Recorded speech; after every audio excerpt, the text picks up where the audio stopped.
Hello, welcome back to Med and Me. Today we are joined by Mr. Gaither. Um, so what is your education type? Like, do you have a master's, a doctorate? Okay, so again, for me, working in orthotics and prosthetics, I'm more work on the operational side. So Mhm. there isn't a requirement for a doctorate, isn't a requirement for a master's. I actually have a bachelor's from Norfolk State University. Okay, nice. Um, so I know we went over this previously, but for the listeners, could you state what's like this specific area in healthcare your practice is work like handles? Absolutely. We focus on prosthetics. We're in the orthotic and prosthetic business. Orthotics is bracing. I think people are most familiar with orthotics when they think about shoe orthotics. We do, more along the lines of bracing, a spinal bracing, AFOs, that's an ankle foot orthosis, KFOs, that's a knee ankle foot orthosis, and obviously prosthetics. In house we engineer prosthetics for patients suffering from limb loss. Mm, yeah. Um, so could you explain, I know you previously said like you had a bachelor's. Is there any other education requirements or like is there a specific major you should major in for your profession? So it would depend on which direction you would like to go in the profession. So I Mm-hmm. got into healthcare with the intention of working on the business side. If you have an interest on the clinical side, then there's a different path. So, for instance, our owner, Johnny Baskin, he's a prosthetist, and a prosthetist is a specialist in prosthetics.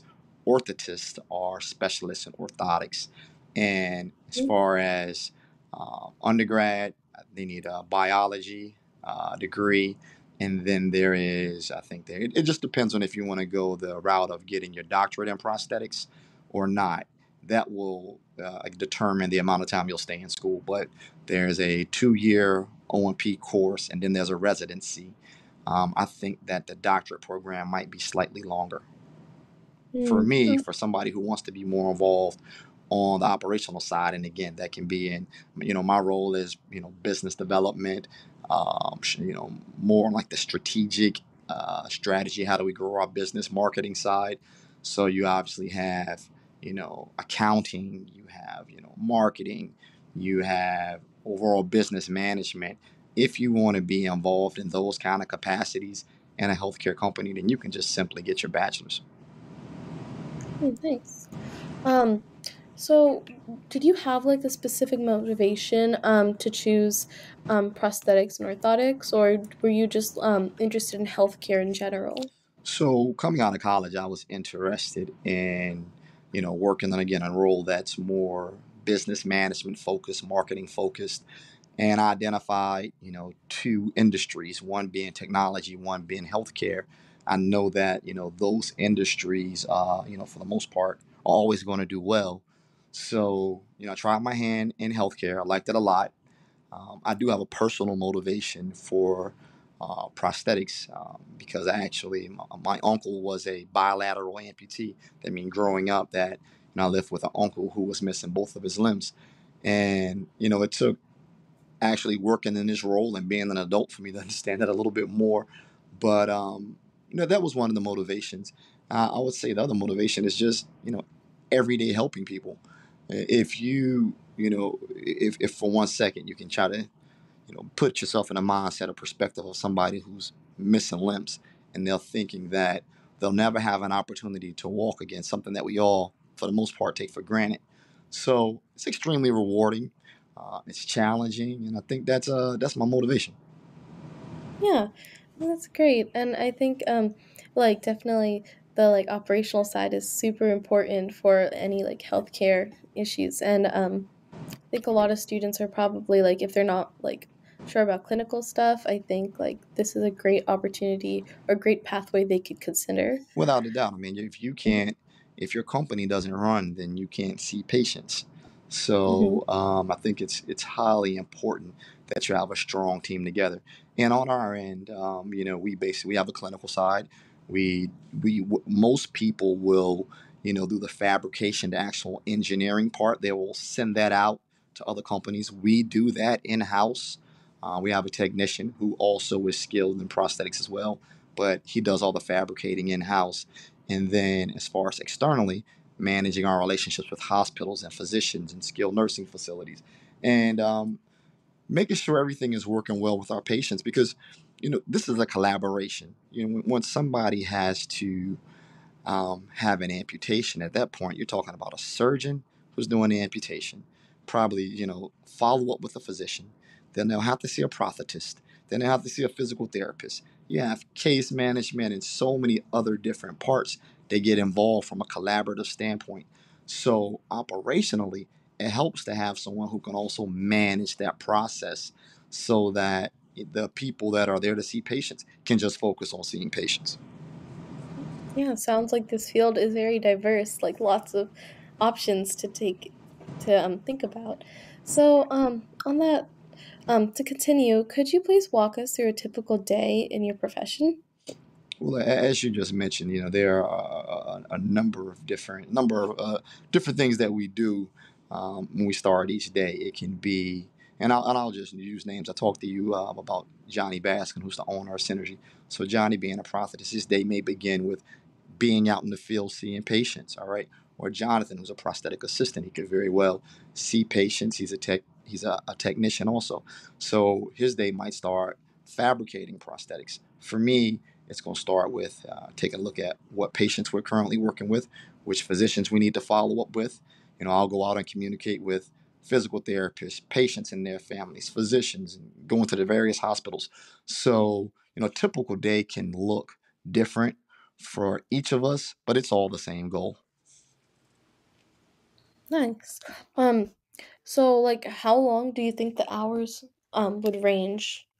Well, I mean, it varies. You want to be Mhm, as busy as possible. And, I mhm, think that the most valuable thing that, we have, or that I think personally, is your time, right? So mhm, I think it's just a matter of how effective you can be with the time. It's not a role where you just say, hey, mhm, I'm going to have to do this from 9 to 5 every day. mhm, Sometimes it starts at 6 a.m. Sometimes it may start at 7 a.m. But mhm, you want to go out and get started. Depends on how many patients you need to see, what needs to be done. So I guess opposed to just locking in with a specific time frame, we understand what our goals are, and we're going to do as much as we can and devote as much time as we need to get the goals accomplished. mhm. Yeah, that's great. What would you say are some pros of your job? I know you mentioned this before, like specifically like helping other people. Is there any other pros you would add? Yeah, absolutely. I think that there's a relationship building element that gets overlooked. But again, you're working with so many surgeons, physicians, physical therapists, case managers, people that also work on the operation side, whether they run skilled nursing facilities or whether they're managing physicians' offices. You get to meet an array of people working an array of different roles and really develop strong relationships. Again, when you're working with patients who haven't had an opportunity to walk, you're somewhat challenged and to more motivate this patient. And then as we, focus on developing the prosthesis, it's a joy to see these patients take their next step, or to see their daughter take a look at her dad and now realize he could possibly walk her down the aisle, or a son now see his mom be able to walk again. It's very touching and it's extremely rewarding. So that's a huge pro. Hmm. Yeah, so you mentioned there's like a lot of pros. So is there any cons of this job? I wouldn't particularly say that there's a con. I think that there is healthcare changes a lot. Hmm. So, working in any capacity in healthcare, you need to have a very fluid mindset. You can't get stuck on this is the way it has to happen, and it goes by this specific formula, because it changes very fast. And that can be based on insurance, that can be based on policy, that can be based on different technologies from a prosthetic standpoint.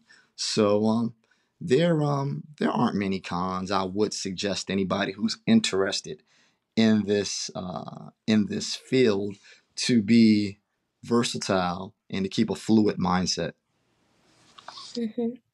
Yeah, and to continue with that, my next question would be like, what kind of person would you recommend this job for? Like, what kind of traits would they need to have to succeed? I would say personally, I like someone who is very detail oriented. You know, I want somebody who has strong focus. You want somebody who's well organized. You want somebody that's accountable because when you think about it from the standpoint of a patient, unfortunately, they'll never grow these legs back. So once this your patient, the goal is for this patient to be with you for the rest of their life.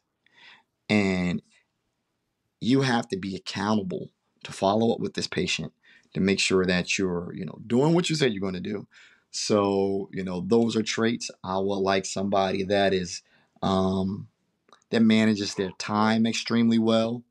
I think it's important to have somebody um, who's patient and who works well with others. Hmm. Yeah, and so do you have any tips or like things high schoolers could do if they want to go into this field? Well, I think it's the perfect blend of engineering and also the healthcare industry. And like I said before, those are both two industries where you don't have as much fear about the industry collapsing. It's going to do well. It's going to thrive.